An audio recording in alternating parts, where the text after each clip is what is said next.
Ron DeSantis has declared war on big tech.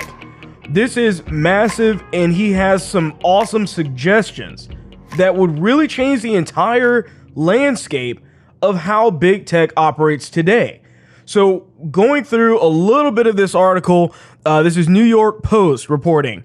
And so this kind of starts off where he is going through a lot of the history of what got us here. And he first of all says, today they may come after someone who looks like me. Tomorrow they may come after somebody who looks like you. In other words, this is kind of in lieu of a video that I did earlier in the month where I basically said, look, Democrats, you're laughing now. You're pointing and laughing and saying, get these conservatives off the platform. No big deal at all. But they're coming for you next. And Ron DeSantis is realizing that as well, that when they don't have anybody else to ban, we're the next one, or they're going to be the next ones on the chopping block. It's going to be the Democrats. It's going to be leftists. It's going to be any Democrat that's not radical left. And it's just going to continue from there. So he says, I'm committed to addressing what may be one of the most pervasive threats to American self-government in the 21st century.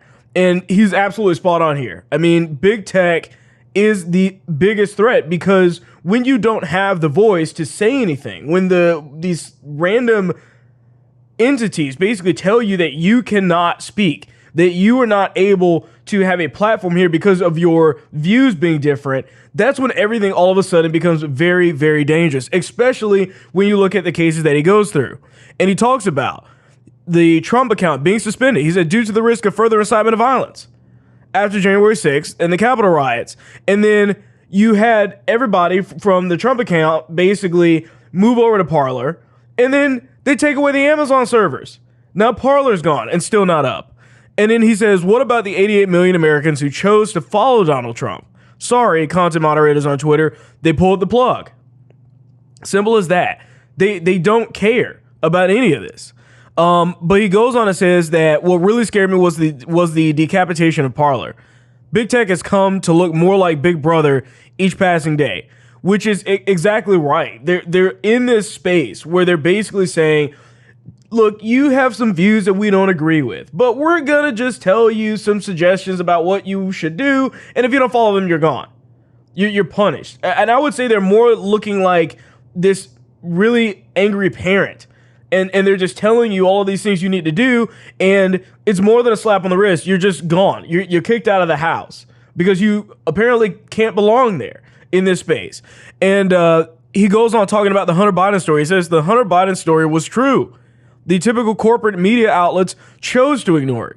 And then they wanted to beat Trump, he said, adding that the report about President Biden's son couldn't get any traction weeks before the election, which, if you recall, the site I'm reading this off of, New York Post, it was their post about the Hunter Biden story. And all of this information was factually correct. These were real pictures. This was real information that we had.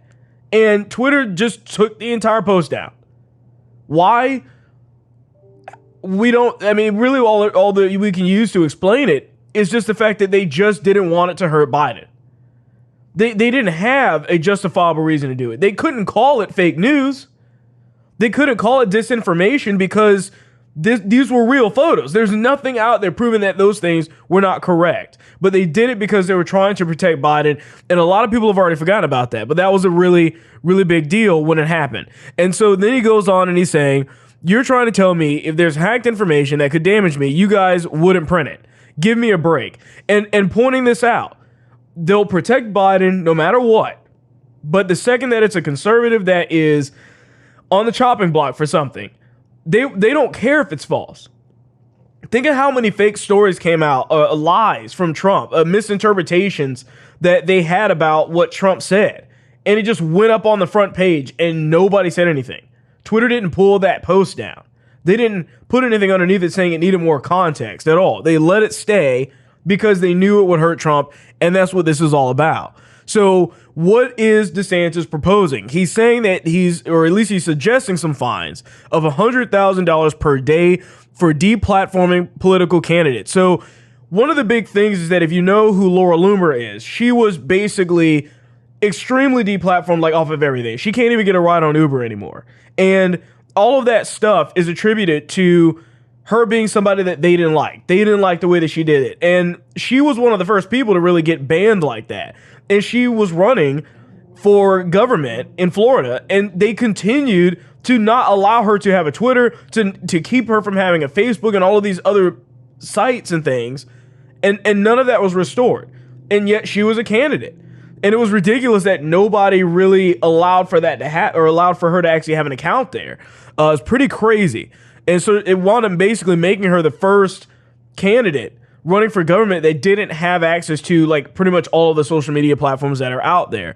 And so he goes on saying that the government also is called for allowing people to opt out of content algorithms.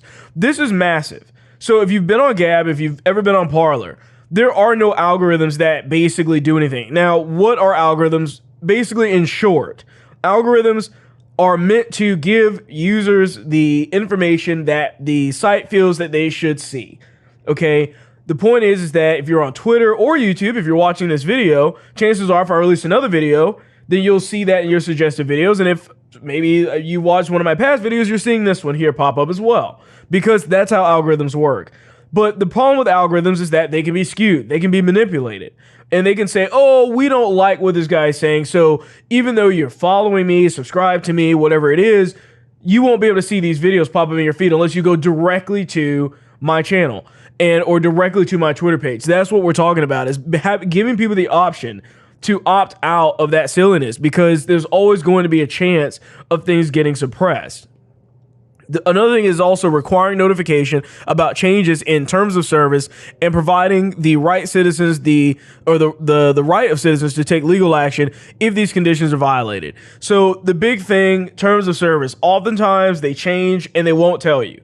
Or really what it all kind of boils down to is that they'll say something but do something else, and the terms of service aren't exactly very correct.